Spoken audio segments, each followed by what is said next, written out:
Ibinenta namin ang bahay, tatay. Kailangan mong umalis bago matapos ang buwan. Ganun lang, tuyo. Walang emosyon, walang, "Kumusta po kayo, tatay?" Walang yakap, walang ngiti. Ni isang tingin man lang na may respeto. Pumasok lang siya kasama ang payat na abogadong nakasuot ng dark blue na may dalang folder at binitawan ang hatol na parang nag-aabot lang ng ordinaryong pakete. Nakaupo ako noon, nagkakape ng itim at may mainit na pandesal na may keso sa plato. Tiningnan ko silang dalawa, kalmado akong kumagat, dahan-dahang nginuya at hindi sumagot. Ako si Benedicto, Tatay Ben Ortega, ay 21 taong gulang. Pinanganak at lumaki ako sa Tondo, bagamat ngayon ay nakatira ako sa isang tahimik na lugar sa Maynila. Halos buong buhay ko, sa bahay na ito ako nanirahan. Isang simpleng bahay, pero mainit, na itinayo ko ng sarili kong mga kamay, kasama ang asawa kong si Celestina Celi, tisa sa tisa. Ang bawat sulok ng bahay na ito ay may kwento. Dito naglakad ang mga anak ko, dito sila unang nagsalita. Dito ako umiyak nang mawala ang Celi ko, at dito ko rin natutunang manahimik kapag gusto ng mundo na sumigaw ako. Dahil may mga sakit na hindi isinisigaw, nilulunok. Ang abogado ay mukhang naiilang, na parang alam niyang may ginagawa siyang mali. Isang batang lalaki, wala pang 30 anyos. Nakasalamin ng manipis at nagsasalita ng magalang, pero malayo ang boses. Binuksan niya ang folder, kinuha ang ilang papeles at inilapag sa mesa. Ang inyong anak at kanyang asawa ay nakapirma na sa kontrata ng benta. Ang ari-arian ay legal ng naisalin. Ang kailangan na lang ay lisanin niyo na ang bahay. Hindi ko man lang hinawakan ang papel. Nagpatuloy lang ako sa pagkain ng pandesal, sumipsip sa kape, at pinunasan ang bibig ko gamit ang telang nasa hita ko. Kagiliw-giliw, iyon lang ang nasabi ko. Walang emosyon sa mukha pero sa loob, ang dibdib ko ay nag-aapoy. Nakita ko ang sarili ko noon. Isang matandang lalaki na makapal ang kamay, maitim ang balat, at puno ng marka ng panahon ang mukha, pero buhay na buhay pa rin ang mga mata. Alam ko kung ano ang ibig sabihin niyan, at hindi lang ito tungkol sa pagkawala ng bahay. Ito ay ang pagtatapon sa akin na parang lumang kasangkapan, isang abala. At ang pinakamasakit, galing sa isang inalagaan ko sa balikat ko sa loob ng maraming taon. Si Danilo Danny, ang pangalan niya, ang panganay ko, na binigyan ko ng pag-aaral, pagkain, bubong, na binuhat ko papuntang ospital noong may hika siya, nang walang gustong bumangon sa madaling araw, na ipinagtanggol ko kahit nagkakamali siya noong tinidyer at tinatawag ako sa eskwelahan. Siya rin ang pumasok ngayon dito kasama ang isang abogado at gustong paalisin ako. Kaya, naintindihan niyo po, Ginong Ortega? Tanong ng lalaki sa suite. Tiningnan ko siya ng diretso sa mata, kalmado pero matatag. Naintindihan ko, binata, malinaw na malinaw.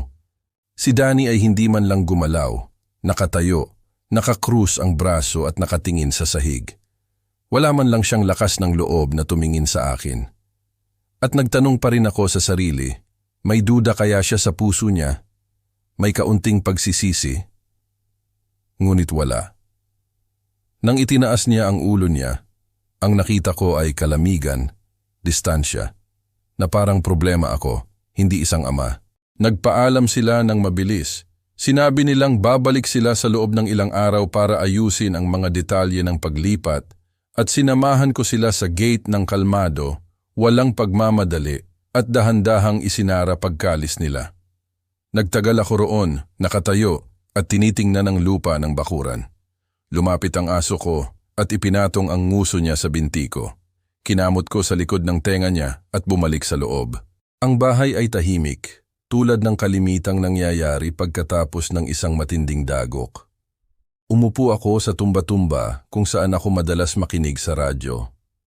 Huminga ako ng malalim at pagkatapos lang noon ako nagpabagsak ng isang luha.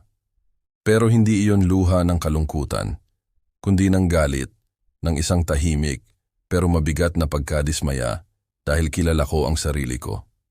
Alam ko kung kailan dahan-dahang bumabangon ang kaluluwa ko. Hindi ako palaaway, kailanman, pero hindi rin ako lalaking nagtitiis ng mga kawalang katarungan. Hindi ako mahinang matanda, ako ay isang lalaking nabuhay na. Marami na akong nakita sa buhay na ito. Naging mason ako, panday, driver ng truck. Nagtrabaho ako sa ilalim ng araw para bayaran ang mga eskwelahan, uniforme, pagkain. Dumaan ako sa mga gobyerno, sa mga krisis, sa mga pagkawala. At ngayon, tatratuhin ako ng ganito, na parang isang anino. Nang araw ding iyon, naghanda ako ng kanin at ulam at kumain habang tinitingnan ang retrato ni Shelly na nakalagay sa ibabaw ng refrigerator. Nakangiti siya sa tahimik na tingin na parang naiintindihan ang lahat nang hindi nagsasabi ng isang salita. Mahal ko, ipinapangako ko sa iyo, hindi nila ako basta-bastang mapapaalis. Sabi ko sa mahinang boses habang nakahawak sa dibdib ko. Dahil kung may natutunan ako sa kanya, iyon ay ang dignidad ay hindi ipinagbibili. Pagkatapos ng tanghalian, pumunta ako sa kwarto at kinuha sa ilalim ng kutsyon ang isang lumang folder. Naroon ang lahat ng papeles ng bahay, title, resibo, dokumento ng lupa. Lahat ay nakapangalan sa akin. Walang anumang power of attorney. Wala man lang nagbigay kay Danny ng karapatang magbenta ng walang pahintulot ko. Ibig sabihin, ang kontratang iyon ay may panlilin lang, may marumi, at siguro ay may iligal. Ibinalik ko ang mga papel, pero sa pagkakataong ito ay may iba ng intensyon. At sa unang pagkakataon sa mahabang panahon, natulog ako na may bahagyang ngiti sa labi. Kinabukasan, pumunta ako sa parokya ng San Agustin, nagtirik ng kandila para kay Shelly at nagpasalamat sa kapayapaan na itinuro niya sa akin na linangin kahit sa pinakamahirap na sandali. Pagkatapos, dumaan ako sa gitna ng plaza, bumili ng bagong lutong kakanin at umupo sa plaza para tingnan ang buhay na dumaraan. Mga bata na tumatakbo, mga matatanda na nagdodomino, mga tindera na sumisigaw, puto, puto, mainit na puto. At naisip ko, ang buhay ay hindi nagtatapos dahil lamang sa tinaksilan ka. Nagsisimula ulit ito. Bumalik ako sa bahay na mas malinaw ang isip. Alam ko na ang gagawin ko, pero hindi ako nagmamadali dahil, tulad ng sabi sa probinsya, ang matandang toro ay hindi agad nanunugod. Naghihintay ito ng tamang sandali. Akala nila ay nahuli nila akong walang laban, na ang matanda ay kumakain na lang gamit ang kutsarita, na wala na akong lakas. Pero may nakalimutan sila. Ang pinakamapanganib na lakas ay ang nagmumula sa katahimikan. Pagkatapos ng pagbisitang iyon, 2 gabi akong halos hindi natulog. Nagigising ako sa tuwing naiisip ko si Danny na nakatayo sa kusina ko, nakakrus ang braso, na may matigas na mukha na parang hindi kami magkakilala. Minsan, akala mo ay kilala mo ang mga anak na pinalaki mo hanggang sa isang araw, ipinakita sa iyo ng buhay ang kabaligtaran. Hindi ko pa rin maintindihan kung kailan tumigil ang anak ko sa pagiging pamilya at naging banta. Pero kung may isang bagay na malinaw, iyon ay hindi ako maaaring mag-krus ng braso at maghintay na paalisin ako na parang aso. Hindi masyado ng matagal na buhay ang matandang ito para tanggapin ang ganitong kahihiyan. Noong Miyerkules ng umaga, nagsuot ako ng malinis na barong Tagalog. Inayos ko ang buhok ko hanggat maaari sa harap ng salamin at naglakad patungo sa sentro ng bayan. Ang lakad ko ay mabagal pero matatag. Walang nakakapansin pero sa loob ang bawat hakbang ay isang desisyon. Una, pinuntahan ko si Manong Lito, isang matandang kaibigan noong panahong driver ako sa Ruta 88. Nagtatrabaho siya ngayon bilang assistant sa isang notaryo. Hindi siya abogado, pero matagal na siya sa mga papeles at tramites at alam niya kung paano gumagalaw ang mga bagay. Sinalubong niya ako ng may bukas na bisig, inalok ako ng mainit na kape na may kanela at tinanong ako kung kumusta ako. Ikinuwento ko ang lahat ng walang paligoy-ligoy. Mula sa pagdating ni Danny kasama ang abogado hanggang sa mga papel na itinago ko sa loob ng mga dekada. Nakinig siya ng nakakunot ang noo at nakakagat ang labi. Pagkatapos, hiniling niyang makita ang dokumentasyon. Kinuha ko ang folder at inilagay sa mesa. Mahigit kalahating oras siyang nagrepaso ng bawat papel. Kinuha niya ang cellphone niya, kumuha ng litrato, tumawag. Nanood lang ako sa katahimikan. Sa huli, tinanggal niya ang salamin niya at sinabi, "Ben, may hindi tama dito sa legal na aspeto. Ikaw pa rin ang nag-iisang may-ari. Walang anumang autorisasyon na nagpapahintulot sa anak mo na pumirma ng benta nang wala ang lagda mo." Nakaramdam ako ng buhol sa sikmura. Iyon ang hinala ko, Pero ang marinig ito ng malakas ay nagpabago sa lahat sa loob ko. Tiningnan ako ni Lito ng seryoso. Maaaring maging seryoso ito. May pumalsipi ka sa lagda mo o binigyan ka ng kontratang minanipula. Sigurado ka bang wala kang pinirmahan kamakailan? Sumumpa ako na wala. Ni isang papel, ni isang pirma. Tumango siya. Kung gayon, amoy fraud ito. Ipinaliwanag niya na para mapatunayan ito, kailangan naming magsagawa ng perisyal na pagsusuri sa mga dokumento ng di umano'y benta. At para doon, kailangan naming makita ang orihinal na kontrata, hindi lang copy. Naalala ko na ang abogado na kasama ni Danny ay kinuha ang lahat ng papel at nag-iwan lang ng isang copy na printout. Sinabi sa akin ni Lito na ang pinakamahusay ay kumuha ng totoong abogado, isang tao na makakapagsimula ng legal na proseso kung kinakailangan. Inirekomenda niya sa akin si Attorney Marisa Cruz na dalubhasa sa mga kaso ng ari-arian at mga fraud ng pamilya. Isinulat niya ang address nito sa isang maliit na papel at sinabi, "Pumunta ka sa kanya, Ben. Ang babaeng ito ay hindi nagpapabili." Matapang siyang lumaban. Umalis ako sa opisina na may folder sa ilalim ng braso at isang halo ng pagkabalisa at determinasyon sa dibdib. Naglakad ako papunta sa simbahan sa sentro, umupo sa isang bangko at ipinikit ang mga mata ko. Inisip ko si Sally, kung paano niya laging sinasabi na ang dugo ay hindi laging nagagarantiya ng puso.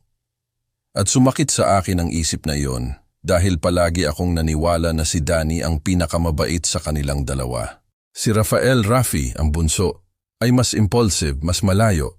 Pero si Danny, siya ang ipinagmamalaki ko, nagtapos, may asawa, may mga anak, at ngayon, siya rin ang gustong paalisin ako sa sarili kong bahay. Kailan nasira ang lahat? Kinabukasan, sumakay ako ng tren patungo sa Cubao kung nasaan ang opisina ni Atty. Marisa. Mahaba ang biyahe at habang umaandar ang bagon, inuulit ko ang buong buhay ko na parang mga litrato.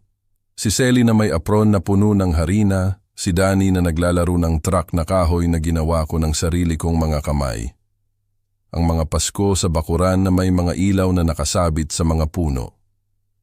Lahat ng iyon ay parang napakalayo na ngayon. Dumating ako sa opisina eksakto sa oras. Sinalubong ako ni Marisa ng may kabaitan, pero walang pagmamalaki. Nagustuhan ko iyon. Isa siyang babae na mga 45 taong gulang, nakatali ang buhok, direkta ang tingin. Ikinuwento ko sa kanya ang lahat mula sa simula. Nakinig siya ng may atensyon, nagtala, at humingi ng mga dokumento. Pagkatapos niyang suriin ang mga ito, tiningnan niya ako ng diretsyo. "Ginoong Ortega, may matter dito. Kung totoo ang sinasabi niyo, humaharap tayo sa posibleng usurpation at falsification ng mga dokumento. At hindi iyan maayos sa simpleng dialogue ng pamilya. Kailangan itong ayusin sa hukuman." Tinanong ko siya kung nangangahulugan yon ng pagpapakulong sa anak ko. Huminga siya ng malalim. "Depende iyan, pero bago ang anumang parusa, ang una ay ipagtanggol ang karapatan nyo, ang bahay nyo, ang dignidad nyo." Ang salitang iyon ay nagpalunok sa akin. Dignidad. Pakiramdam ko ay hinihigpitan ni Sally ang kamay ko mula sa kabilang mundo. Iminungkahi ni Marisa na simulan kaagad ang isang kahilingan para sa pagrepaso ng kontrata sa registry ng ari-arian at kasabay nito, isang demanda ng nullity dahil sa huwad na lagda. Agad akong pumayag. Hiniling niya sa akin na pirmahan ang ilang dokumento at habang ginagawa ko iyon, nakaramdam ako ng kakaiba na parang ang matanda na natutong manatili sa isang tabi ay tuluyan ng tumatawid sa isang linya, pero hindi dahil sa pagmamataas, kundi dahil sa katarungan. Bumalik ako sa bahay ng hapong iyon na may kakaibang pagod, hindi pisikal, kundi sa kaluluwa. Sinalubong ako ni Aso na tulad ng dati, umiikot ang buntot, tapat na tulad ng iilan. Binigyan ko siya ng tubig, nilagyan ng pagkain, at umupo ako sa tumba-tumba. Palubog na ang araw sa pagitan ng mga puno sa bakuran, at ang langit ay may orange na kulay na gusto ni Sally. Tiningnan ko ang retrato niya at sa unang pagkakataon sa loob ng ilang araw, kinausap ko siya ng may matatag na boses. "Mahal ko, nagsimula na ako. Hindi ko alam kung saan ito matatapos, pero hindi ako magpapatalo. Kumain ako ng nag-iisa ng gabing iyon tulad ng ginagawa ko sa loob ng maraming taon, pero may kakaiba. Sa loob ko, hindi na ako nakakaramdam ng pagkatalo. Wala pa akong panalo, pero hindi rin ako natalo. Dahil may mga laban na nagsisimula sa katahimikan na may nag-aapoy na puso. At ito ay nagsisimula pa lang.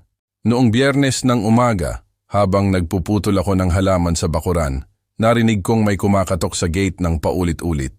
Si Aso, tulad ng dati, ang unang dumating, tumatahol. Pinunasan ko ang mga kamay ko sa tela sa sinturon ko at pinuntahan ko. Si Danny iyon, nag-iisa, walang abogado, walang dokumento, walang ngiti. Nakasuot siya ng light blue na polo shirt na bahagyang lukot at tensyonado ang mukha. Tiningnan ko siya ng kalmado, nang hindi gumagalaw sa gate. Ano ang kailangan mo? Tanong ko nang walang paligoy-ligoy. Ibinaba niya ang tingin niya ng isang segundo na parang hindi niya alam kung saan magsisimula. Pagkatapos, itinaas niya ito na may gesture na kilala ko na. Iyong gesture na ginagamit niya noong bata pa siya kapag alam niyang may ginawa siyang mali pero ayaw niyang aminin. Pwede ba tayong mag-usap? Tanong niya. Hindi, dito sa kalye. Nag-alinlangan ako ng ilang segundo. Ang isang bahagi ko ay gustong isara ang gate sa mukha niya, pero ang isa pang bahagi ay kailangan siyang pakinggan. Nagbukas ako ng walang sinabi. Pumasok siya nang hindi masyadong tumitingin sa paligid na parang natatakot na makita ang mga alaala. Umupo kami sa kusina. Inalok ko siya ng kape. Hindi siya sumagot. Nagtimpla pa rin ako. Nanatili siyang nakatingin sa tasa na parang ito ay isang kalaban. Tatay, sinabi nilang nagpunta ka sa isang abogado, bigla niyang binitawan. Kinuha ko ang tasa ko, huminga ng kalmado, at sumagot, tama iyan. At nagpunta rin ako sa public registry at sa notaryo at sa isang matandang kaibigan na mas marami pang alam tungkol sa batas kaysa sa iyo at sa abogadong dinala mo rito. Nakita ko siyang lumunok. Ang mukha niya ay nagbago mula sa pag-aalala patungo sa galit na pinipigilan. Tatay, hindi na kailangan pang umabot sa ganyan. Pwede sana natin itong pag-usapan bilang pamilya, sabi niya sa mahinang boses, pero may bigat. Tiningnan ko siya ng matatag. Pamilya? Kinausap mo ba ako bilang pamilya nang pumasok ka rito kasama ang isang abogado ng walang pasabi? Nang sabihin mo sa akin na hindi na ito ang bahay ko? Nanatili siyang tahimik. Ang tunog ng orasan sa dingding lang ang naririnig.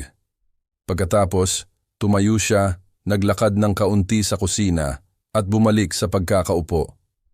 Tatay, alam mo namang hindi madali ang sitwasyon. Malaki ang halaga ng bahay at kailangan namin ng pera. Ang parira lang iyon ay tumama sa akin na parang bato. Kaya, ibinenta mo rin ako? Binigyan mo rin ako ng presyo? Ibinaba ni Danny ang ulo niya. Hindi ganoon, bulong niya. Hindi ako sumigaw, hindi ako nagtaas ng boses. Sinabi ko lang sa kanya, alam mo ba kung ano ang pinakamasakit, anak? Hindi ang benta, kundi ang wala ka man lang lakas ng loob na pumunta ng nag-iisa. Nagdala ka ng isang estranghero para paalisin ako rito at ginawa mo iyon na parang hindi na ako importante, na parang bahagi lang ako ng inventory. Bumalik ang katahimikan, pero sa pagkakataong ito ay hindi ito mabigat sa akin, mabigat ito sa kanya. Lumipas ang ilang minuto, tapos narinig namin ang pinto ng bakuran na bumukas. Si Emilio Ilio iyon ang apo ko, ang panganay na anak ni Danny. 17 taong gulang siya, matangkad, payat, na may rebelde na buhok na laging nakabitin sa mata niya. Nakita niya akong nakaupo at bumati ng nakangiti. Pagkatapos, nakita niya ang tatay niya at nagbago ang mukha niya. Anong ginagawa mo rito? Tanong niya ng seryoso. Sinubukan ni Danny na pakalmahin siya sa pamamagitan ng isang gesture. Basta, pumunta lang ako para makipag-usap sa lolo mo. Pero hindi siya pinaniwalaan ni Emilio. Makipag-usap o pilitin siyang umalis. Dahil kung iyan ang pinunta mo rito, mas mabuti pang umalis ka. Nagulat ako sa katatagan ng boses niya. Hindi na siya ang tahimik na bata dati. Tumayo si Danny. Hindi ito ang problema mo, Emilio. Ito ay sa pagitan ng mga matatanda. Pero hindi umatras ang binata. Siyempre problema ko ito. Lolo ko siya at tinatrato mo siya na parang pabigat. Nakalimutan mo na ba ang lahat ng ginawa niya para sa iyo? Tumindi ang tensyon.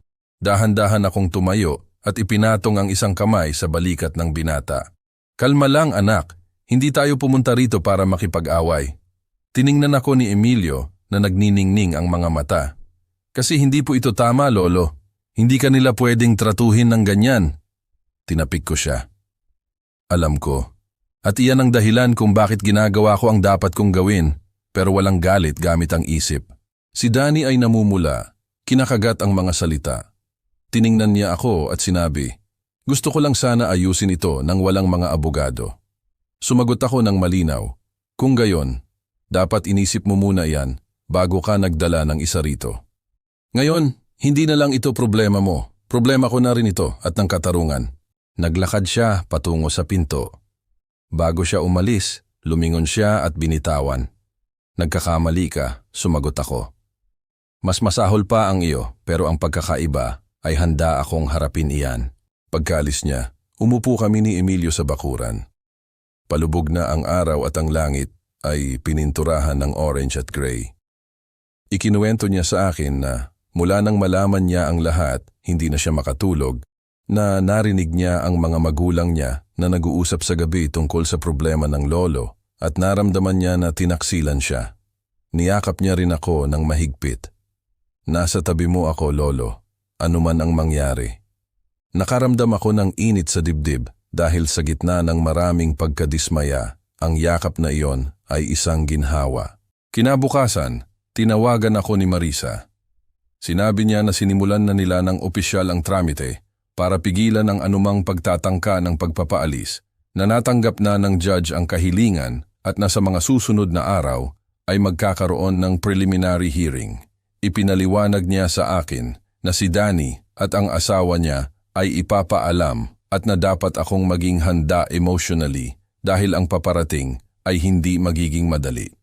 Nagpasalamat ako sa kanya, hindi dahil sa legal na aksyon, kundi sa paraan ng pakikipag-usap niya sa akin, nang hindi ako tinatrato na parang isang kawawang matanda, kundi bilang isang lalaki na nararapat sa respeto. Nang hapong iyon, bumalik ako sa simbahan, umupo sa huling upuan at ipinikit ang mga mata ko. Hindi ako nagdasal gamit ang mga salita. Huminga lang ako ng malalim at inalala ang mukha ni Sally. Inimagine ko kung ano ang sasabihin niya sa akin kung narito siya at alam ko iyon. Gawin mo ang tama, Ben. Pero huwag mong mawawala ang kaluluwa mo sa pagsubok. 3 araw pagkatapos ng pagbisita ni Danny, kumatok sa pinto ng bahay niya sa Portales, isang subdivision, ang isang actuary ng hukuman.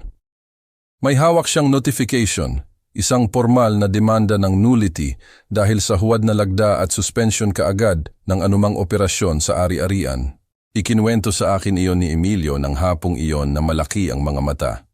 Lolo, namutla si Papa. Nagkulong si Mama sa kwarto at ayaw lumabas.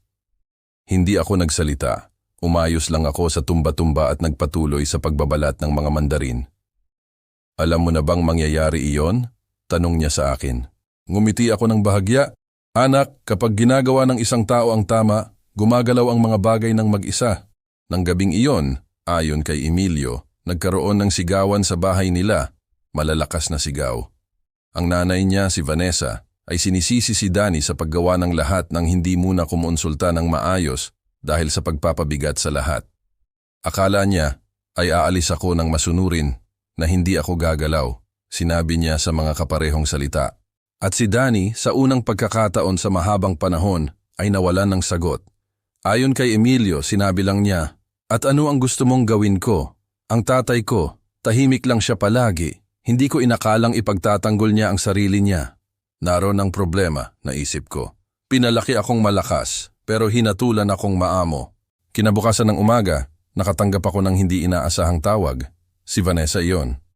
Ginoong Ezekiel, sabi niya sa pilit, halos theatrical na boses. Pwede ba tayong mag-usap? Sumagot ako ng oo pero sa plaza, hindi sa bahay ko. Nagkita kami sa isa sa mga bangko sa ilalim ng malalaking puno. Dumating siya na nakasuot, tulad ng dati, ng mga branded na blusa, low heels, at perpektong makeup, pero may kakaiba sa mukha niya. May tensyon at takot. Ginoong Ezekiel, gusto ko lang sana na hindi ito matapos ng masama. Pag-isipan nyo, matanda na po kayo, Hindi ba mas makakabuti sa inyo na tumira sa isang mas komportable, mas maliit, at mas madaling pamahalaan na lugar? Huminga ako ng malalim. Sinasabi mo ba na sumuko ako? Nagulat siya. Hindi. Sinasabi ko lang na mas mabuti minsan na iwasan ang iskandalo. Tiningnan ko siya sa mata. Iskandalo? Para kanino? Para sa akin na ipinagtatanggol lang ang bahay ko? O para sa inyo na gustong paalisin ako nang wala man lang conversation? Ibinaba ni Vanessa ang tingin niya. Nanginginig ang boses niya. Kasi hindi alam ni Danny kung paano makitungo sa inyo. Nakikita niya kayong matigas ang ulo. Tumawa ako sa loob. Hindi ako matigas ang ulo. Ako ay matatag. Hindi iyon pareho. Sinubukan niyang lambutin ang sitwasyon na kumbinsihin ako ng matatamis na salita, na magsalita tungkol sa pamilya at katahimikan. Pero hindi na ako naniniwala sa mga talumpating iyon. Sa huli, hiniling niya sa akin na mag-isip ng isang friendly solution. Sinagot ko siya ng laging sinasabi ni Selly. Ang pagkakaibigan ay inaalagaan, ang pagtataksil ay hinaharap. Nagpaalam siya nang hindi ako hinahawakan. Frozen ang gesture. Alam niyang wala siyang chance. Ang mga sumunod na araw ay naging isang whirlwind. Si Attorney Marisa, ang abogado, ay nag-abiso sa akin na ang preliminary hearing ay sa loob ng 2 linggo, na obligado si Danny na magpakita at, samantala, hinarangan na ng hukuman ang anumang transaksyon sa bahay. Ang pinakamahalaga ay hindi na sila makakagalaw ng anuman nang wala ang autorisasyon niyo. Protektado na kayo ng legal, paliwanag niya. Naramdaman ko ang ginhawa. Hindi ito ang katapusan pero ito ay isang paghinga. Nang hapong iyon, lumabas ako para maglakad sa palengke. Binati ko si Mang Greg, ang nagtitinda ng mga tuyong sili, si Aling Estela, na laging nagtatabi ng pan de coco para sa akin. Lahat sila ay nagtatanong kung kumusta ako at sumasagot lang ako, nabubuhay ng nararapat. Pero sa loob, nakaramdam ako ng isang bagay na matagal ko nang hindi naramdaman. Dignidad, hindi dahil sa nanalo ako sa isang laban, kundi dahil sa alam kong hindi ako nagpabigong yapakan. Nang linggong iyon, nakatanggap ako ng isang sulat sa ilalim ng pinto. Galing ito kay Rafael Rafi, ang bunso kong anak. Matagal na kaming walang balita sa kanya. Nakatira siya sa Laguna kasama ang partner niya, isang buhay na napakalayo, laging malayo sa mga family conflicts. Pero ang sulat ay nagsasabi, Tatay, nalaman ko kay Emilio ang nangyayari. Hindi ko alam na umabot na sa ganyan si Danny. Gusto ko lang sana malaman mo na nasa tabi mo ako at kung may kailangan ka, sabihin mo lang. Nahirapan akong hindi umiyak dahil kahit si Rafi ay laging malayo, sa kaibuturan ay nirerespeto niya ako. At ang sulat na iyon ay mas mahalaga kaysa sa 1,000 paghingi ng tawad ni Danny. Ang mga araw ay naging mas tensyonado. Isang kotse na may tinted windows ang nagsimulang magparada sa harap ng bahay ko tuwing hapon. Hindi sila bumababa, nagmamasid lang. Siguro ay galing sa abogado. Siguro ay gusto akong takutin ni Danny pero hindi ko sila binigyan ng pansin. Binibigyan ko sila ng kaway mula sa bakuran para malaman nila na ang matandang ito ay hindi nagtatago. Isang hapon, tumakbo si Emilio. Lolo, lalong nag-aaway ang mga magulang ko ngayon. Gusto na raw umalis ni Mama sa bahay ng mga magulang niya. Sabi niya, hindi siya mananatili para harapin ang pampublikong iskandalo. Niyakap ko siya. Pasensya na anak, hindi mo kasalanan. Alam ko na, sagot niya, pero hindi patas na kailangan mong pagdaanan ito. Hinaplos ko ang buhok niya. Minsan, para magbago ang mga bagay, mayroong kailangang magtiis sa unang dagok. Tiningnan niya ako na may halo ng pagmamataas at kalungkutan. Gusto kong maging katulad mo, Lolo. Sumagot ako ng nakangiti. Hindi, Emilio, mas magiging magaling ka pa. Palapit na ang hearing at kahit masakit na ang katawan ko kaysa sa normal, mas matatag ang kaluluwa ko kaysa kailanman.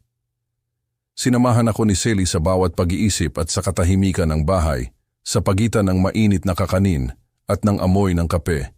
Naintindihan ko ang isang bagay na nagpabago sa lahat. Hindi lang ito tungkol sa bahay na ito, tungkol ito sa kwento ko, sa kung sino ako, sa kung ano ang iiwan ko. Ang umaga ng hearing ay malamig na may makakapal na ulap na nakatakip sa Maynila. Maaga akong bumangon tulad ng dati. Naghanda ako ng kape at umupo ako ng ilang minuto sa tumba-tumba bago lumabas. Tiningnan ako ni Aso nang hindi masyadong naiintindihan, pero may tapat na katahimikan na tanging ang matatandang aso lang ang mayroon. Isinuot ko ang parehong puting barong Tagalog na isinuot ko sa binyag ni Emilio at isang gray na coat na regalo ni Selly sa akin noong isang anibersaryo. Gusto kong pumunta na parang nagtatanggol ng isang sagrado, hindi bilang isang talunang lalaki. Dumaan sa akin si Marisa eksakto alas 8:30. Ang kotse niya ay amoy lavender at bagong papel. Seryoso siya, nakatuon tulad ng dati. "Handa na ba kayo, Tatay Ben?" tanong niya habang nagmamaneho. Handa na mula ng araw na gusto nila akong paalisin sa bahay ko nang hindi sinasabi ang totoo. Tumango siya. Wala na siyang sinabi. Ang hukuman ay puno ng mga taong hindi ko kilala. Mga abogado ng ibang kaso, mga empleyado na may folder, at mga taong may pagod na mata. Pinaghintay kami sa isang maliit na silid na may mga kahoy na bangko. Nang tawagin kami, pumasok ako ng may mabagal pero sigurado na hakbang. Sa likod, naroon na si Danny at Vanessa, nakaupo sa tabi ng abogado nila, ang parehong nagpunta sa bahay ko ilang linggo na ang nakalipas. Tiningnan nila ako. Ibinaba ni Danny ang tingin niya. Nanatiling tuwid ang ulo ni Vanessa pero hindi niya ako tiningnan. Ang judge ay isang matandang lalaki na mga 60 taong gulang na may seryosong mukha at walang masyadong pasensya. Nagsimula siyang magbasa ng antecedents ng kaso, binanggit ang buong pangalan ko, ang kay Danny at ang numero ng ekspediente. Pagkatapos, hiniling niya sa nagdemanda na magsalita. Tumayo si Marisa, elegante, malinaw. Ipinaliwanag niya na ako ang nag-iisang legal na may-ari ng ari-arian sa loob ng higit sa 40 taon na walang notarized power of attorney o anumang dokumento na nagpapahintulot sa anak ko na ibenta ang ari-arian at, dahil dito, ang lagda sa kontrata ay huwad.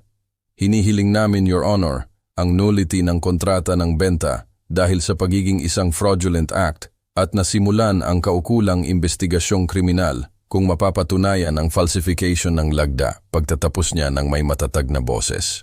Ang abogado ni Danny ay humiling na magsalita. Sinabi niya na ang kliyente niya ay kumilos ng iniisip ang kapakanan ng pamilya, na ang benta ay isang pagtatangka na resolbahin ang sitwasyon sa ekonomiya at na may maling pagkakaintindi sa paraan pero hindi sa intensyon. Napigil ko ang tawa.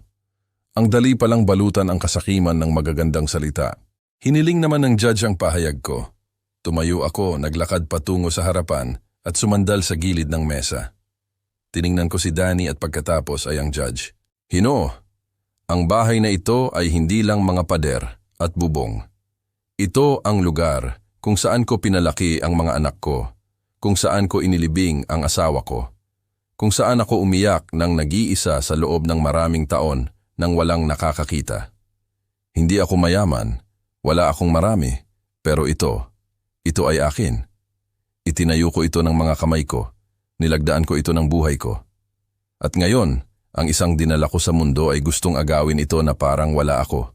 Huminto ako ng sandali. Ang judge ay nakikinig ng hindi kumukurap. Hindi ako pumunta rito para makipag-away para sa mga tisa. Pumunta ako para igalang ang pangalan ko. At kung may naniniwala na dahil may wrinkles ako at mas mabagal akong maglakad, wala na akong halaga, nagkakamali sila.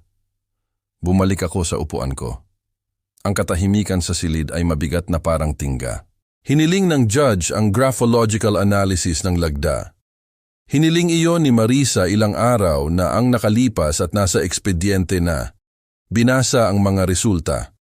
Ang lagda ni Hinoong Benedicto Ortega sa kontrata ng benta ay hindi tumutugma sa mga comparative samples na isinagawa.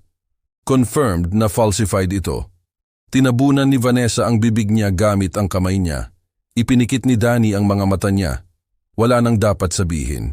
Inutusan ng judge ang definitive suspension ng kontrata ng benta, ang nullity ng act at hiniling na magbukas ang piskalya, prosecutor's office, ng isang folder ng investigasyon dahil sa posibleng falsification ng mga dokumento. Hindi ako nagdiwang, hindi ko itinaas ang mga bisig ko. Huminga lang ako ng malakas, na parang bumalik sa pagpuno ng baga pagkatapos ng matagal na paglubog. Sa labas naghihintay sa akin si Emilio na may isang bag ng pan de coco. "Nanalo ka, Lolo," sabi niya ng may emosyon. Niyakap ko siya. "Hindi ako nanalo, anak. Ipinagtanggol ko lang ang tama." Naglakad kami ng magkasama hanggang sa kanto. Sinamahan din ako ni Marisa. Nagpasalamat siya sa tiwala. Tinuruan niyo ako na may mga laban na ipinaglalaban ng hindi nagtataas ng boses.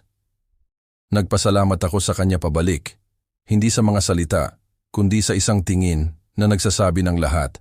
Ilang araw pagkatapos, nag-isang pumunta si Danny sa bahay. Hindi siya kumatok sa gate, tumayo lang siya sa kabilang panig. Nakita ko siya mula sa bakuran. Hindi siya sumigaw, hindi humingi ng pahintulot na pumasok. Sinabi lang niya, "Tatay, sorry." Hindi ako sumagot, hindi dahil sa pagmamataas, kundi dahil may mga sugat na hindi gumagaling sa paghingi ng tawad. Tumango lang ako at bumalik sa loob. Hindi ko alam kung ano ang mangyayari sa kanya, o sa kasal niya, o sa lahat ng itinayo niya malayo sa akin. Pero alam ko na ang bahay na ito ay mananatiling nakatayo. At mas mahalaga, ako rin. Pagkatapos ng hearing, ang bahay ay naging mas tahimik kaysa kailanman. Hindi dahil sa kalungkutan, kundi dahil sa pahinga. Sa unang pagkakataon sa loob ng maraming taon, naramdaman ko na ang bubong na iyon ay hindi mabigat sa akin, kundi pinoprotektahan ako ulit. Napansin din iyon ni Aso. Mas lumalapit siya sa akin na parang naiintindihan niyang may malalim na nagbago. Bumabangon ako tuwing umaga na mas mababa ang pagkabalisa sa dibdib. Mas masarap ang kape ko at ang mga hakbang ko, kahit na mabagal pa rin, ay nakakaramdam ng mas matatag. Hindi na nagpakita ulit si Danny.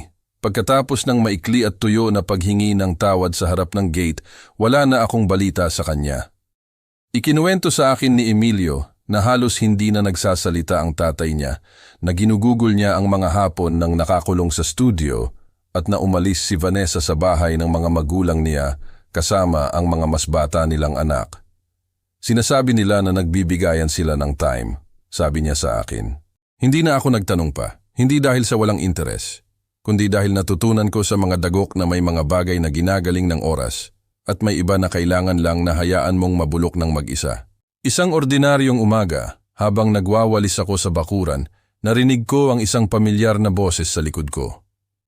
"Tatay," lumingon ako at naroon si Rafi, ang bunso kong anak, mas maputi ang buhok, may balbas na tumubo, isang backpack sa balikat, at may bakas ng pagkakasala sa mata.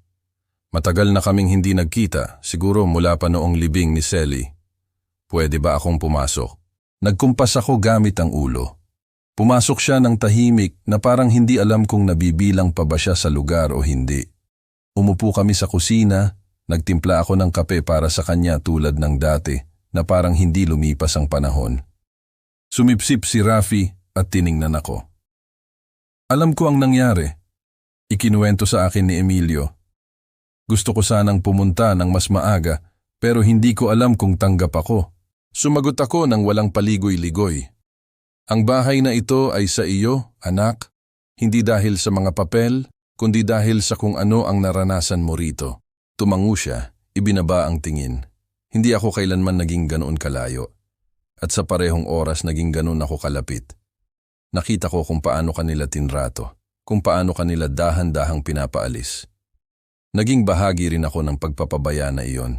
Nakinig ako sa kanya ng tahimik dahil ang mga salita niya ay hindi humihingi ng paghatol, humihingi lang ng isang lugar kung saan pwedeng bumagsak. Nagkamali ng malaki si Danny, sabi niya pagkatapos, at ako rin sa pananahimik sa loob ng maraming taon. Ipinatong ko ang isang kamay sa balikat niya. Anak, hindi ako naghahanap ng mga may kasalanan. Nag-aaral lang akong mabuhay sa kung ano ang natira. Huminga ng malalim si Rafi. At ano ang natira, tay? Sumagot ako ng walang pag-aalinlangan. Kapayapaan. At iyan ay walang katumbas na presyo. Nanatili siya sa bahay ng ilang araw. Tumulong sa paglilinis ng bubong. Pininturahan ang isang bahagi ng bakod na naglalagas na. Inayos ang isang gripo sa banyo na tumutulo sa loob ng maraming buwan. Hindi kami masyadong nag-uusap, pero ang katahimikan ay iba. Ito ay companionship, hindi distansya. Minsan, lumalabas kaming magkasama sa palengke tulad ng dati. Lahat sa baryo ay nagugulat. Tingnan mo si Rafi. Saan ka galing, binata? Ngumiti lang siya ng nahihiya. Ako rin. Isang hapon, habang umiinom kami ng palamig sa bakuran, sinabi niya sa akin, "Iniisip kong manatili ng pansamantala kung hindi mo tutol."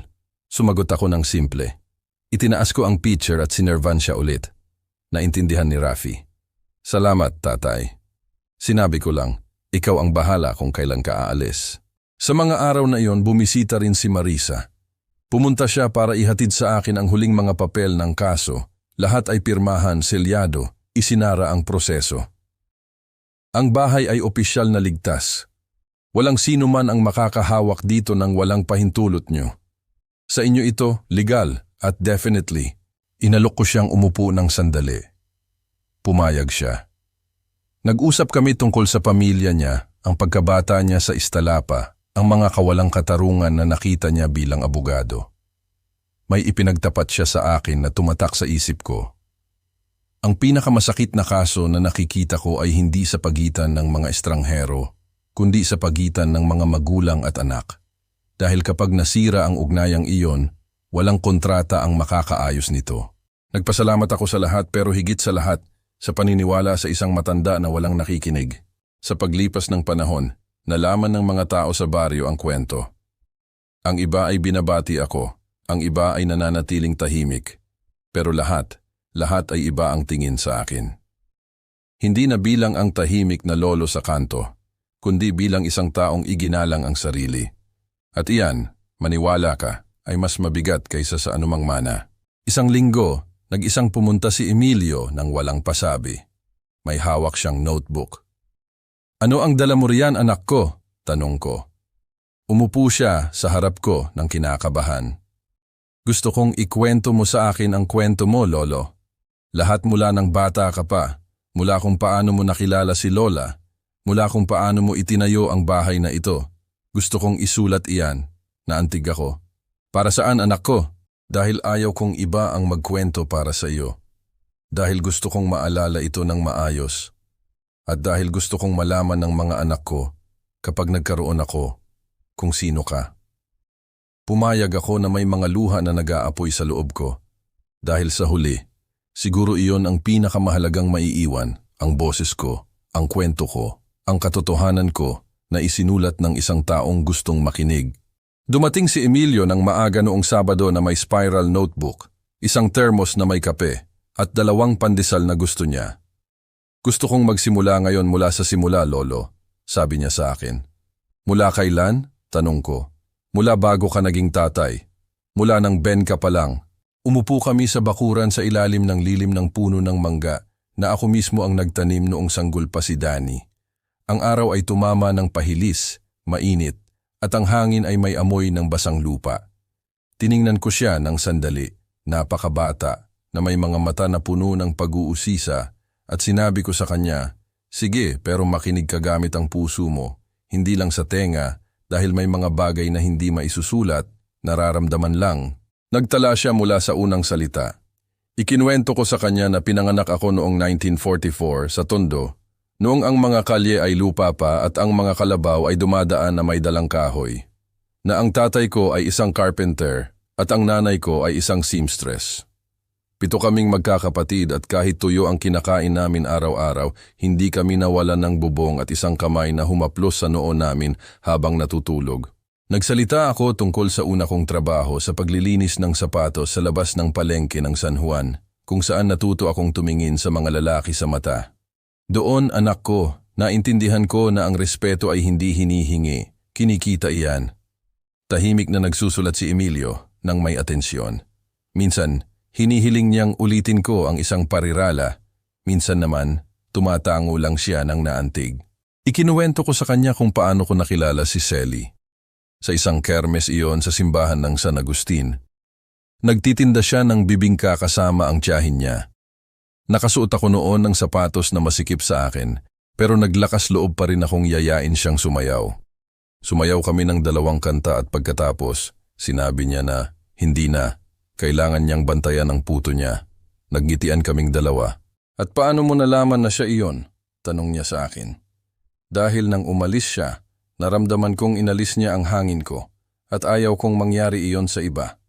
Lumipas ang mga oras at ikinuwento ko sa kanya kung paano namin sinimulang itayo ang bahay na ito. Sa simula 2 kwarto lang iyon at 1 banyo, walang finishing, walang luho. Natutulog kami ni Selly sa kutsyon sa sahig at ang kusina ay isang lutuan sa labas, pero sa amin iyon. Ang bawat tisa ay inilagay ko ng mga kamay ko, ang bawat pako, ang bawat piraso ng alambre. Ang bahay na ito ay hindi ko binili, Emilio. Itinanim ko ito tulad ng pagtatanim ng isang puno at isinulat niya yon ng eksakto. Pagkatapos, dumating ang mga anak. Si Danny ang unang pinanganak, malakas, iyakin, na may buhok na hindi kailanman naayos. Sabi ni Selly, magiging matigas ang ulo siya tulad ko at naging ganun nga siya. Si Rafi ay pinanganak 3 taon pagkatapos, mas tahimik, mas kalmado. Nagtatrabaho ako bilang driver para sa isang transport company. Inaalagaan ni Selly ang bahay at nagtatahi ng damit para sa mga kapitbahay. Hindi madali, pero masaya kami. Hindi nawawala ang rice sa mesa o pagmamahal sa gabi, sabi ko. Habang nagsasalita ako, napansin ko na hindi lang nagsusulat si Emilio gamit ang lapis, nagsusulat siya gamit ang kaluluwa. Tinitingnan niya ako ng mga matang hindi humahatol, na gusto lang maintindihan. Ikinuwento ko sa kanya kung paano nawala si Selly. Cancer sa pancreas, mabilis, malupit, tahimik. Nag-iisa ako na lang sa bahay at ang eko ng tawa niya. Pagkatapos niyang umalis, humaba ang mga araw at naging mas malayo ang mga anak. Hindi ako nagtagal doon. Hindi ito ang tamang sandali. Naintindihan niyon ni Emilio. Nang huminto kami para magtanghalian, nagtanong siya ng isang bagay na hindi ko inaasahan. Naisip mo na bang umalis dito, Lolo? Iwanan ng bahay? Nag-isip ako sandali. Oo, 1 beses.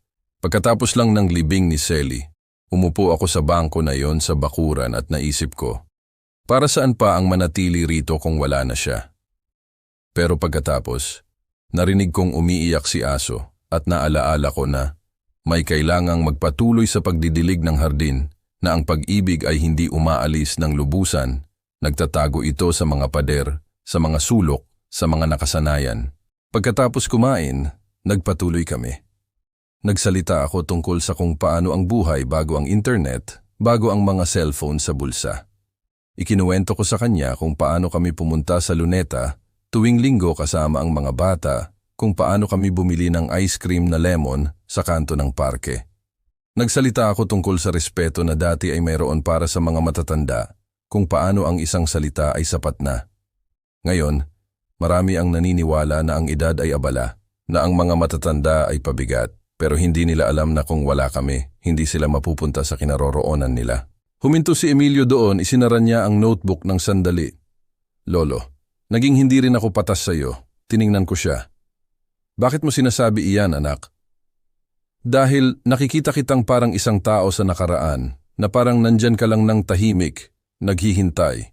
Pero ngayon, naiintindihan ko na ikaw ang ugat ng lahat, ng tatay ko, ng buhay ko, ng kwentong ito. Naantig ako, pero wala akong sinabi. Hinigpitan ko lang ang balikat niya. Tulad ng pagpasa ng pasasalamat sa pagitan ng mga lalaking nagkakaintindihan ng hindi nagsasalita. Nang papalubog na ang araw, humingi siya ng permiso na kunan ng litrato ang bahay, ang mga bitak sa mga pader, ang lumang gate, ang puno na itinanim ko kasama si Selly. Gusto kong madokumento ang lahat, hindi lang ang sinasabi mo, kundi pati na rin ang nakikita.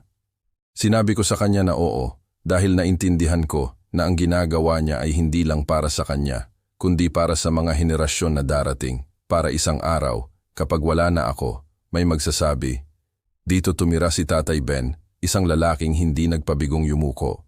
Nang gabing iyon, natulog si Emilio sa kwarto na dating kay Rafi.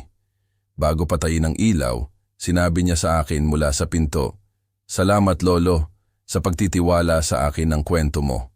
Sumagot ako mula sa tumba-tumba, "Ingatan mo iyan, anak ko. hindi bilang isang sikreto, kundi bilang isang kayamanan. Lumipas ang ilang linggo mula nang sinimulang isulat ni Emilio ang kwento ko. Bawat weekend, pumupunta siya na may notebook, recorder, at ang mukha ng isang taong hindi bumibisita, kundi nakikinig.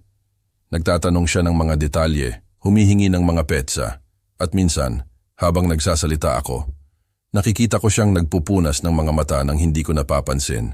Pero ang pinakakakaiba ay nagsimulang mangyari sa labas ng bahay na ito.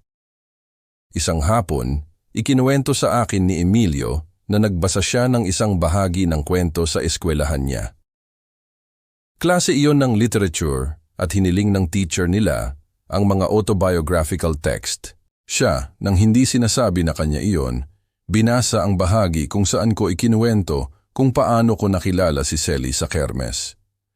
Ayon sa sinabi niya, nang matapos siyang magbasa, natahimik ang buong klase.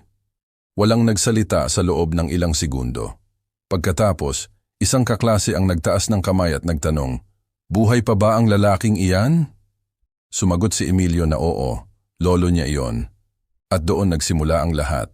Ilang araw pagkatapos, isang teacher ang tumawag sa kanya ng pribado. Tinanong niya kung pwede niyang ibahagi ang teksto sa isang kaibigan niya na nagtatrabaho sa isang community radio station sa Maynila. Hindi para sumikat, sabi niya, kundi dahil maraming matatanda ang kailangang makinig ng ganyan. Isang kwento na may kaluluwa. Ikinuwento sa akin iyon ni Emilio ng may sigasig.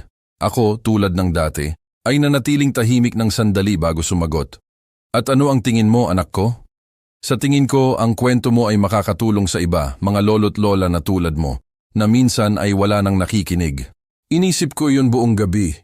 Naglakad ako sa bakuran, umupo ako sa sementadong bangko kung saan inilalagay ni Selly ang mga pot niya at tiningnan ang mga pader ng bahay na ito na parang nakikita ko sa unang pagkakataon. Ang bawat bitak ay may alaala, ang bawat lumang tile, may pag-uusap. Palagi akong naniniwala na ang mabuhay ng may dignidad ay sapat na hindi kailangan ng aplos o homenage. Pero siguro ang pagkukuwento ng naranasan ay bahagi rin ng dignidad. Dahil ang katahimikan ay madalas nagiging pagkalimot. At ayaw kong makalimutan ang kwento ko, kaya sinabi ko kay Emilio na pumapayag ako. Na kung gusto ng lalaking iyon sa radyo na makipag-usap sa akin, gagawin namin iyon. Pero may isang kondisyon, na huwag silang mag-imbento ng anuman, na huwag nilang pagandahin ang mga salita ko. Na ikwento nila ang kwento ko kung paano ito, na may lupa sa kamay at sili sa tortilla. Isang linggo pagkatapos, bumisita sa amin si Gino Torres, isang lalaki na mga 50 taong gulang na may manipis na balbas at malinaw na mga mata. May dala siyang lumang recorder na bihira nang makita at isang malambot na boses na parang batang lolo. Umupo siya sa mesa kasama ko, kinuha ang notebook niya at sinabi, "Tatay Ben, bago ang lahat, salamat sa pagtanggap sa akin. Ang naranasan niyo, marami ang nakakaranas nito ng tahimik at sa tingin ko, kailangan naming marinig iyan." Tumango ako. Hindi ako manunulat o artist, isa lang akong matanda na ayaw umalis ng tahimik. Ngumiti si Gino. Minsan, iyan ang mga kailangan nating pakinggan. Ang interview ay tumagal ng halos 2 oras. Pinag-usapan namin ang lahat, ang pagkabata ko, si Selly, ang pagtataksil ni Danny, ang kaso ni Emilio, kung ano ang ibig sabihin ng pagiging matanda sa isang bansa na madalas kang ginagawang invisible. Ikinuwento ko sa kanya kung paano may mga araw nagigising ka at masakit ang katawan, pero ang pinakamabigat ay hindi ang likod, kundi ang katahimikan ng walang masabi. Sinabi ko sa kanya na may libu-libo na tulad ko, nakaupo sa mga lumang upuan at nakatingin sa bintana, naghihintay na tingnan sila ulit ng isang tao, at kahit na gusto tayong paniwalain ng iba na wala na tayong halaga, mayroon pa rin tayong isang bagay na wala ang iba, memorya. Nang umalis siya, mahigpit na nakipagkamay sa akin si Gino. "Salamat sa tapang nyo. Ang kwentong ito ay hindi lang sa inyo, sa lahat ito." Hindi ko alam kung ano ang mangyayari pagkatapos, pero nakaramdam ako ng isang bagay sa dibdib ko na matagal ko nang hindi naramdaman. Purpose, na parang ang buhay na ito, kasama ang lahat ng sugat, ay mayroon pa ring maibibigay. Ilang araw pagkatapos, dumating si Emilio nang nagmamadali. Lolo, lumabas na ang programa. Ipinadala nila sa community radio sa isang slot na tinatawag na Voces del Barrio. Ipinasuot niya sa akin ang headphone at naroon ako. Sa nanginginig pero matatag na boses, nagsasalita tungkol sa hindi ko inakalang maririnig sa labas ng mga pader na ito. Sa huli ng programa, may sinabi si Gino na nakaantig sa akin hanggang sa luha. Tinuruan tayo ni Tatay Ben na ang katahimikan ay hindi nangangahulugan ng resignation. Na minsan kapag nagsasalita ang isang matanda, ang mundo ay dapat manahimik at makinig. Kinabukasan ng umaga, isang kapitbahay ang kumatok sa gate. Si Aling Lupita, isang babae na nakatira 3 bahay mula sa akin, biyuda sa loob ng 20 taon. Tiningnan ako ng may luha sa mata at sinabi sa akin, "Narinig ko ang kwento niyo sa radyo at naramdaman kong nagsalita kayo para sa asawa ko. Namatay siya na naghihintay na bisitahin siya ng mga anak niya. Salamat sa pagsasabi ng hindi namin masabi." Niyakap ko siya ng matagal, ng may respeto. Mula ng araw na iyon, nagsimula akong makatanggap ng mga sulat. Oo, mga sulat. Ang iba ay inilalagay sa ilalim ng gate. Ang iba ay inihatid ni Emilio, mga tao mula sa Oaxaca, Puebla, Toluca, mga pangalan ng lugar sa labas ng Maynila. Mga matatanda, mga nagsisising anak, mga nalilitong apo. Lahat ay may isang bagay na karaniwan. Gusto nilang magpasalamat sa akin sa hindi pagiging tahimik. Hindi ako naghanap ng kasikatan, hindi ako naghanap ng paghihiganti, gusto ko lang ng respeto. At nang hindi sinasadya, nakakita ako ng isang bagay na mas malakas. Echo. Ang boses ko ay hindi na lang sa akin. Isang umaga, habang naghahanda ako ng lugaw, may kumatok sa pinto ng dahan-dahan. Hindi si Emilio o ang sinumang kapitbahay, si Marisa iyon, ang abogado. Sinamahan siya ng isang eleganteng babae na mga 60 taong gulang na may folder sa ilalim ng braso. Ipinakilala niya ang sarili niya bilang Ginining Aling Tessie, coordinator ng program na Voces de la Experiencia, Voices of Experience, isang initiative na naglalayong ipakita ang mga kwento ng buhay ng mga matatanda sa buong Pilipinas. Binati niya ako ng may respeto, ng may taos-pusong ngiti, pero may tingin din ng isang taong may dalang proposal. Umupo kami sa mesa, nagkape, at pagkatapos ay ipinaliwanag niya sa akin. Tatay Ben, sumikat na ang kwento niyo. Ang interview sa radyo ay nagkaroon ng napakalaking repercussion. Nakatanggap kami ng 12 ng mensahe na nagtatanong tungkol sa inyo, sa kwento niyo, sa tapang niyo. Gusto namin kayong imbitahan bilang special speaker sa susunod naming event sa Quezon City, kung saan pag-uusapan namin ang pagpapabaya sa mga matatanda, ang karapatan sa pabahay, at higit sa lahat, ang respeto. Nakinig ako ng tahimik. Nagsasalita siya ng may maingat na mga salita, matatamis, halos poetikal. Nagsalita siya tungkol sa pagbibigay ng speech, sa pagkukwento ng kwento ko sa isang forum na puno ng tao, na may mga kamera, mga kabataan, kasama ang iba pang mga lolo't lola na tulad ko. Ang testimonya niyo ay makakainspira, makakapagbukas ng mga mata, makakapagpabago sa paraan ng pagtingin natin sa pagtanda sa bansang ito. Hindi ako sumagot kaagad. Ang totoo, hindi ko alam kung ano ang sasabihin. Tiningnan ako ni Marisa na parang nagtatanong sa mata kung ano ang iniisip ko. Ang nasabi ko lang ay, "Pwede ko bang pag-isipan?" Ngumiti si Tessie. Siyempre, gusto lang namin malaman niyo na ang boses niyo ay hindi na lang sa inyo. Iniwan niya sa akin ang isang calling card at nagpaalam ng may pagmamahal. Pagkalis nila, lumabas ako sa bakuran. Palubog pa lang ang araw sa puno ng mangga. Umupo ako sa bangko at nanatili ako roon. Matagal. Hindi ako natatakot magsalita. Nagawa ko na iyon. Ang nakakainis sa akin ay iba. Paano kung sa pagkukwento ko ulit, ito ay maging hindi na sa akin? Paano kung sa paggawa ko nitong public ay huminto itong maging akin? Inisip ko si Celie kung paano siya discreet, kakaunti ang salita, pero malakas na tulad ng Nara, tree. Hindi niya gugustuhin na ilantad ko ang sarili ko, pero hindi rin niya gugustuhin na manahimik ako kung makakatulong iyon sa iba. Inisip ko si Emilio kung ano ang ibig sabihin ng legacy na ito para sa kanya, sa sulat na iniwan ni Rafi sa akin bago bumalik sa Laguna. Ang ginawa mo, tatay, ay higit pa sa pagtatanggol ng isang bahay. Ito ay ang pagtuturo sa aming lahat na huwag matakot sabihin na tama na. Nang gabing iyon, hindi ako masyadong natulog. Bumangon ako ng 3 beses. Isa para tingnan kung may tubig si Aso. Isa para tingnan kung may hangin sa bakuran. At ang huli ay para lang tingnan ang bahay ng tahimik. Maglakad sa mga kwarto nito. Haplusin ang mga frame ng mga pinto. Pakinggan ang bahagyang echo ng sarili kong mga hakbang. Lahat ng iyon na halos inagaw sa akin. Lahat ng iyon na ipinagtanggol ko. Kinabukasan ng umaga, tinawagan ko si Emilio. Anak ko, pwede ka bang pumunta mamayang hapon? May gusto akong ikwento sa iyo. Dumating siya ng tanghali kasama ang mga notebook niya at ang ngiti niya.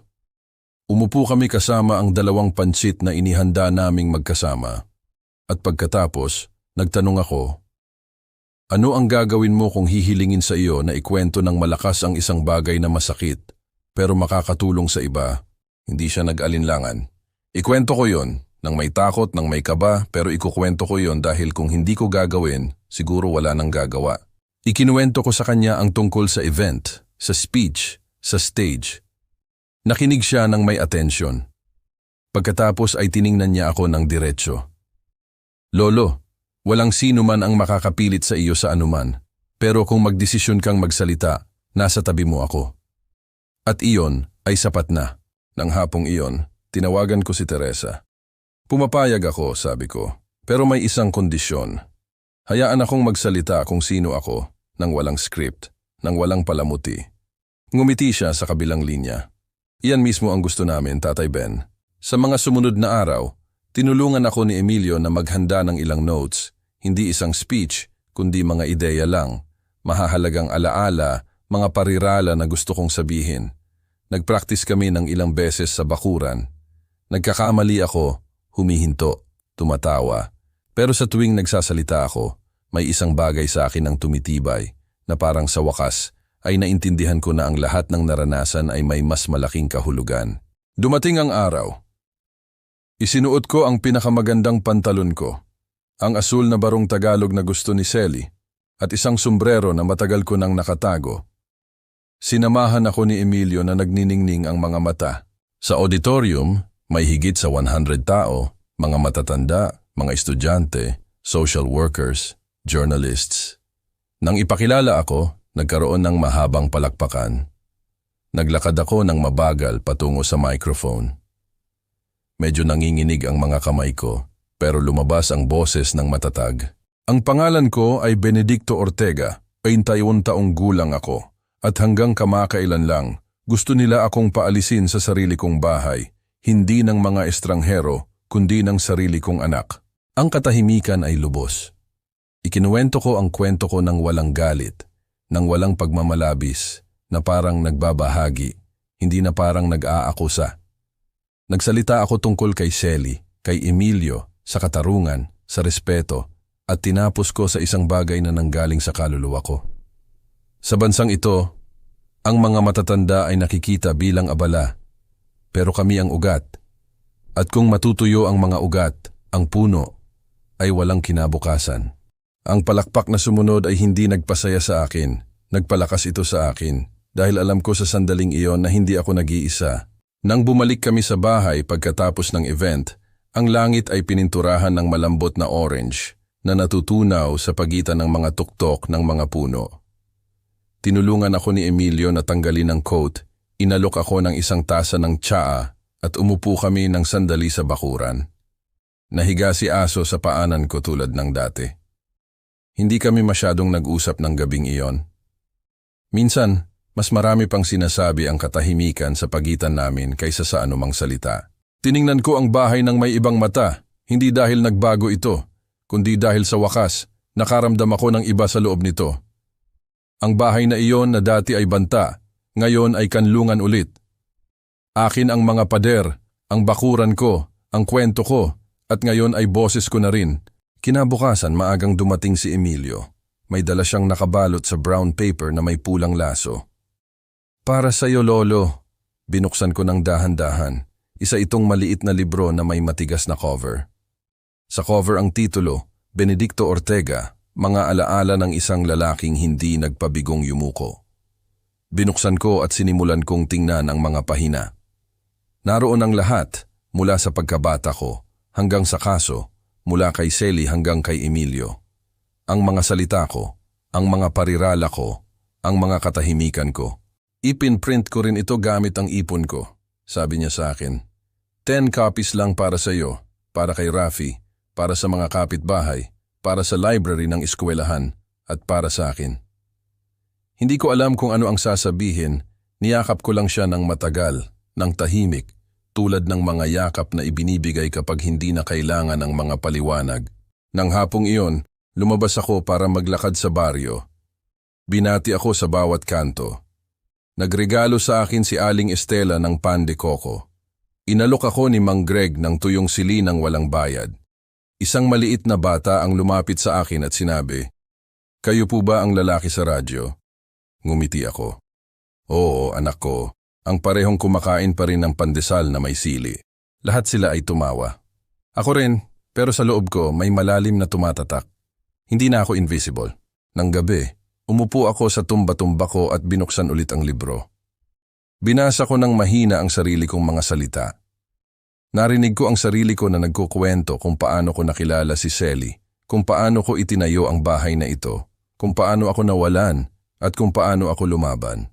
At doon naintindihan ko ang isang bagay na hindi ko kailanman sinabi ng malakas. Ang katarungan ay hindi laging nagbabalik ng inalis sa'yo, pero ibinabalik nito ang hindi mo kailanman dapat hinayaang maalis, ang respeto sa sarili mo. Kinabukasan ng umaga, nakatanggap ako ng isang sulat. Galing ito kay Rafi. Ikinuwento niya sa akin na binasa niya ang buong libro sa isang gabi lang, na umiyak siya, na tumawa siya, na nakaramdam siya ng pagmamataas na dala ang apelido ko. "Tatay, ang ginawa mo ay higit pa sa pagtatanggol ng isang bahay. Ito ay ang pagtuturo sa aming lahat na huwag matakot sabihin na tama na." Ang sulat na iyon ay inilagay ko sa loob ng libro, sa pagitan ng mga pahina kung saan ako nagsasalita tungkol sa kanila, ang mga anak ko. Dahil kahit hindi lahat ay bumalik, malalaman man lang nila kung sino ako. Hindi na bumalik si Danny. Hindi ko inaasahan. Hindi ako nagtatago ng sama ng loob, pero hindi rin ako naghahanap ng reconciliation dahil may mga bagay na hindi naaayos sa sapilitang yakap, naaayos iyon sa katotohanan. At kung balang araw ay gusto niya itong malaman, alam na niya kung saan ito matatagpuan.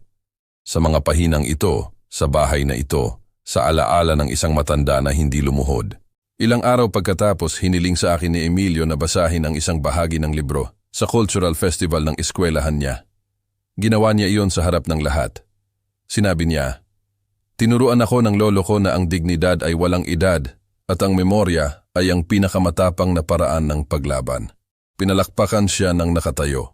Hindi ako naroon, pero ikinuwento niya sa akin ang lahat at iyon ay sapat na.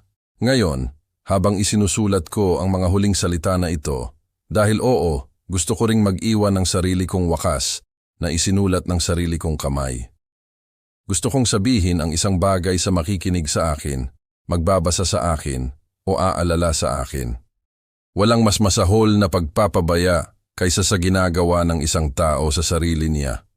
Walang mas masahol na kasinungalingan kaysa sa paniniwala na wala na tayong halaga. At walang mas malaking tagumpay kaysa sa pagsasabing may katatagan. Narito ako. Ito ang buhay ko, at hindi ko ito ipinagkakaloob sa sino man. Ako si Benedicto Ortega, at kung ang kwentong ito ay umabot sa iyo, hindi ito dahil naghanap ako ng paghihiganti, kundi dahil pinili kong mabuhay ng may dignidad hanggang sa huling araw. At ngayon, ikaw ang magsabi, ilang Benedicto ang kilala mo sa baryo mo, sa pamilya mo, sa kwento mo? At ano ang ginagawa mo para hindi ka maging ang taong nagpapabaya sa kanila?